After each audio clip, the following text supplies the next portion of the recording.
Quiet on the set. Camera speed. Sound production, take 1. Action! Up until this episode, aka Padders, and welcome back. It's animation weekend where we're slowly rolling in the new schedule. Yes, I know I've been teasing this for quite some time, but had a lot of traveling over the summer behind me, and yes, traveling in front of me for the fall. It's a crazy lifestyle, but I love it. So if you're getting this episode a little bit late, it's mostly because I scheduled it a little bit later in the day because a lot of that content needs to be figured out between the airwaves, the podcast, and the visual YouTube. With all of that, let's get to the point. This is tough to talk about. Once I realized this, I shook me. To a large degree, I have been ignoring my childhood, especially when it comes to my entry point into American animation, my entry point into characters and ideas and lore.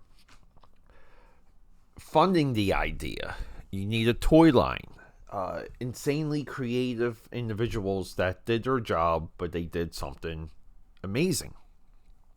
And today, we're talking G.I. Joe, but we're discussing a different time of the show.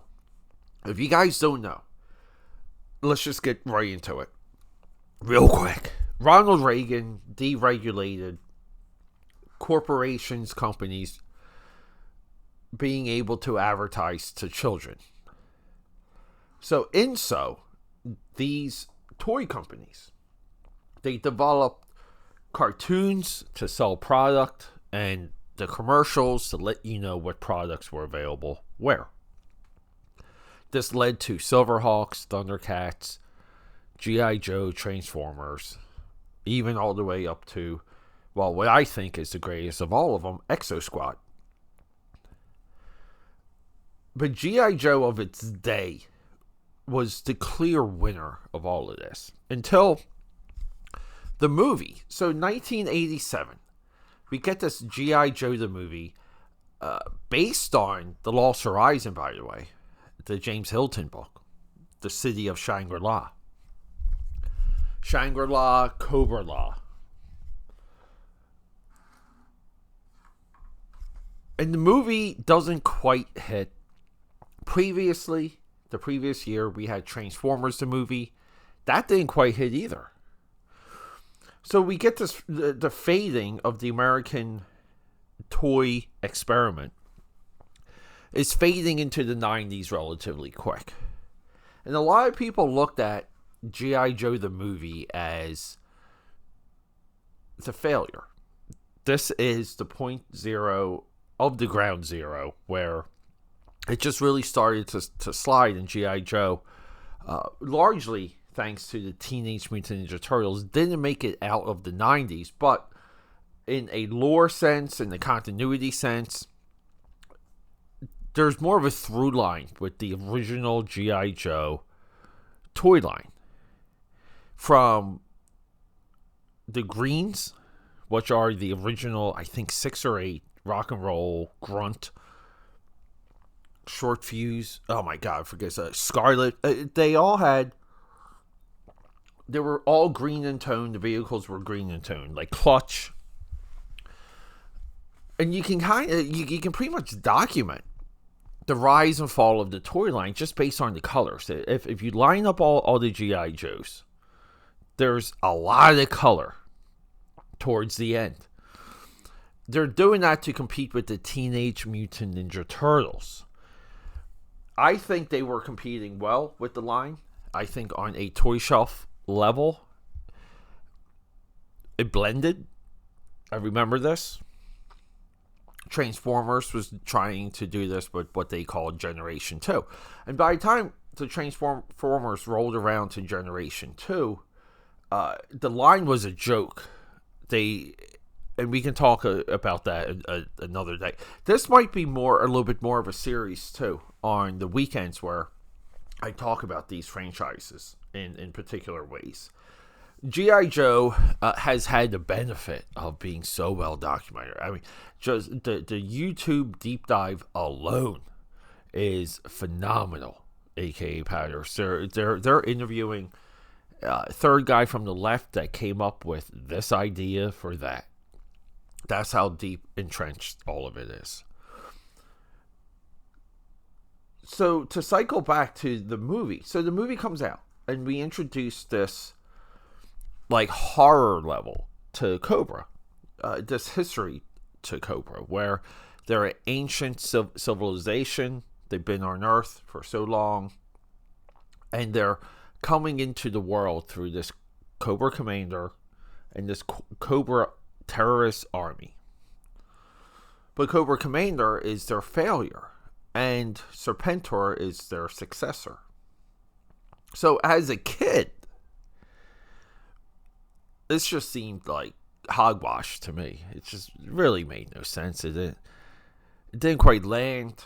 You wanted military versus military, and yes, I do understand that concept can go so far, but G.I. Joe had wonderful deviations. They had ninjas, and they also had what was called the dreadnoughts, which were these like southern Louisiana Mad Max like gangsters. And then within the comic, we got to see the business operations of Cobra through Larry Hama and some of his work with Destro and the early Cobra Commander. Cobra essentially came out of a used car dealership, which is just still one of my all-time favorite facts. And then along the way, a year, let's just say, we're being a little bit rough here, but a year before the movie, I remember watching, it was a week-long epic. A lot of the shows at this time did this. I always recall that I believe it was the trial of Lion-O for the Thundercats. 5 episodes where Lion-O collects the emblem from each of the Thundercats when he defeats them to become the master of the Lion Cats. Really cool stuff. I'm being a little facetious there, by the way, guys. So Arise, Serpentor, Arise comes, and the young Peter is just rejecting this. This is, and if you're not familiar, they segued from Cobra Commander, who was essentially a Starscream, like a blundering failure of a leader. Now, I know Starscream never really quite was the leader, but he never got things right. Cobra Commander never got things right. Everyone made fun of him. For some reason, the Cobra Command high ranks wasn't so, maybe not so much of a dictatorship. I don't know. If it was a dictatorship, you don't talk trash to your leader even when he messes up. If it was a little bit of a democracy, then vote the guy out. They never did either. So, Dr. Mindbender. See, and I think that this is where I was wrong when I was younger. Dr. Mindbender, who is an incredible character, he is the Cobra scientist. He says this. He's like, I'm sick of losing. I'm sick of losing, guys. I'm just going to get the DNA of all the conquerors of the world. I'm going to get their DNA, and I'm going to make a new leader. So he makes Serpentor from Ivan the Terrible. I think it's Napoleon. Might have been even Vlad the Impaler, Alexander the Great, or Caesar. But so Cobra sets out to get the DNA through like artifacts and all this stuff, and G.I. Joe gets wind of it, and they try to stop him. And during this series, we get this stamp. Like, this is who Serpentor is. This is his origin. We get a new reign of G.I. Joes, and we get Sergeant Slaughter in here. And Sergeant Slaughter becomes this centerpiece now for G.I. Joe. It's not really Duke. I believe we get General Hawk, and we get somewhat of a chain of command. It's General Hawk, Duke, like Falcon and Beachhead, I believe. They don't really follow the military hierarchy, but that's the chain of command, which is kind of cool. To get that, to get an order like that as a kid, there was now a right way to line up your toys. So recently, through the Sketchbook Challenge, if you guys follow me on social, for Inktober 2025, I've been doing this G.I. Joe sketchbook.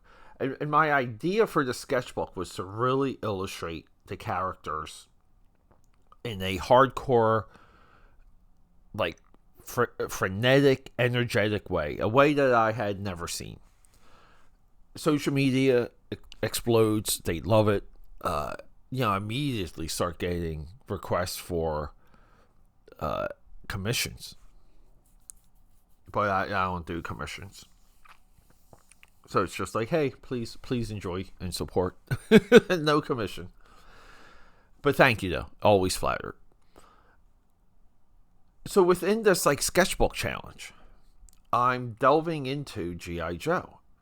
And just randomly on Tubi, it just came up. Like, G.I. Joe Arise, Serpentor Arise. I was able to just press play. I mean, it still blows my mind how I can do that. It's just available, waiting for you.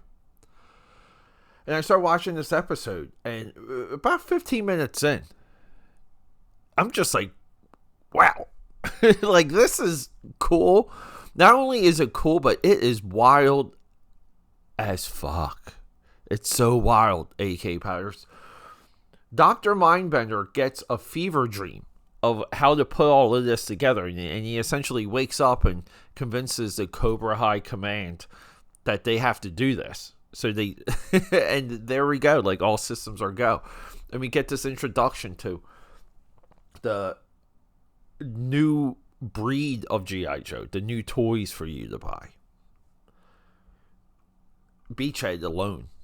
If the Beachhead design doesn't make you want to just run out there and buy an action figure, nothing will. And then G.I. Joe transforms in 1 week, in 5 episodes. But it essentially transforms into a military fantasy. The high technology, the science fiction element, is no longer to the tech. Because G.I. Joe had rocket packs and, helicopters, that the propulsion, how they flew, not really understandable. They had things like trouble bubbles, just bubbles with laser guns. But there was a science fiction element, and there was a little bit of a, not so much of a superhero element, but we kind of have to call it at this point. There's a Dark Knight, there's a Batman element to the Joes and to the Cobra soldiers, to the ninjas, where if you can be highly trained and you're focused and everything is perfect, you can be this type of soldier. You can be quicker, smarter, faster. There's an episode where Storm Shadow and Snake Eyes are just like in the Arctic, and Storm Shadow just has like no shoes and no sleeves, but his ninja training blocks the pain. So there's this mind over the body Batman aspect to a lot of it. Everything that we love about, Bruce Wayne not using money to become that character, right? We see it in G.I. Joe. So we get this 1 week transformation. We move the line, we move the toy, the advertisement, the commercial into more of a high-end science fiction fantasy realm. Maybe less military too, by the way, guys. And then a year out, we would get the movie that redefines G.I. Joe in context and continuity, killing everything that started 3 years prior in 1984 We're no longer just a military toy line. We're no longer just a military story or show. This balance is something that is still contested to this day. It's a very tough shell to crack. I make this observation with one of my YouTube series called Wildstorm Wednesday, where a lot of the characters work best and the universe works best as military fiction versus like superhero military fiction or superhero high sci-fi. This is a very tough thing to balance, but at the same time, there was new things to buy. There was something new to follow. It did work. I did have friends that liked Serpentor. They just liked them. I had friends that didn't like the ninjas. I had other friends that loved Snake Eyes, Jinx, Storm Shadow. So, very interesting, AKAPAD. Having this experience as an adult and seeing it through the lens of just having fun and not being so serious. So I think I was wrong about Arise, Serpentor Arise. I think it's one of the great pivots of the day, and looking back, G.I. Joe pivoted twice at this time. Because I do believe they took this direction right into the movie and pivoted even further. More so than anything we saw with Transformers, Thundercats, Silverhawks, even the Teenage Mutant Ninja Turtles. Teenage Mutant Ninja Turtles took the same bit and they ground it down. They grounded it down. Can I even say that? But guys, yeah, happy Saturday. Happy weekend. Not Saturday, Sunday. And just keep in mind, we're going to start observing the Sabbath on Sundays. So I'm not working on any level on Sundays anymore. Sundays at midnight, though, I will break the Sabbath and we're going to start doing live streams there. So hopefully I see you on YouTube. Just search AKAPAD. I'll be there. And we'll be hanging out and drawing midnight. Love you guys. Rock and roll. Roll sound. Rolling. Sound production, Let take me 2. cut in. Sorry, AKAPADers. I know it's such a hot, passionate episode. But I'm breaking the flow real quick. Just to remind you guys, if you want to support me, one of the best, easiest, and free ways to do it, leave a comment. Give me a like. I know there's someone out there that you know that loves film as much as I do, that love the film industry as much as I. Show this to them. Comments, likes, and reviews, positive or negative, it doesn't matter. We need to increase our reach, and to do that requires you. Your involvement in everything that I do. We're linked. We're forever bound. You're the membrane. I'm the muscle. So guys, let's just do it. One review. Do you have it in you? Okay, back to the show.